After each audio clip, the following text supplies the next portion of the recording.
Hi friends, మేమైతే కొమరవెల్లికి వెళ్ళామండి. కొమరవెల్లిలో అయితే ఫస్ట్ వెళ్ళగానే కూరమీసాలు అయితే తీసుకున్నాం హుండీలు వేయడానికి. అలాగే దర్శనానికి అయితే వెళ్తున్నాం. చూడండి, గంగరేవి చెట్టు దగ్గరికి అయితే వెళ్ళినాము. ఇంకా లోపలికి వెళ్ళి దర్శనం చేసుకున్నాక బయటకు వచ్చి చూస్తే 100 రూపీస్కి శారీ అని ఉంది. ఏది కొన్నా సరే ఎల్లమ్మ తల్లి కట్టిన శారీస్ అంట. సో మేమైతే ఒక శారీ కూడా తీసుకున్నాము. మంచిగా అనిపించిన శారీస్ కూడా 100 రూపీస్ అయినా సరే. ఇంకా పట్నం వేయడానికి మా మమ్మీ అత్తయ్యనైతే బోనానికి రెడీ చేస్తున్నారు. ఈ కర్రీస్ కూడా వండేసినారు.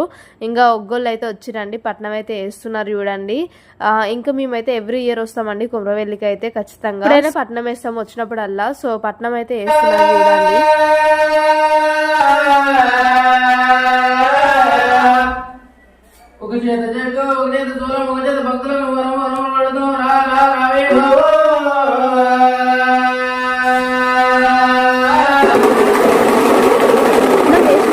తల్లి దగ్గరికి అయితే వెళ్ళామండి. ఇంకా లాంగ్ వీడియోలో అయితే డీటెయిల్ గా ఉంటది, ఒకసారి వెళ్ళి చూడండి ఫ్రెండ్స్. By by, please.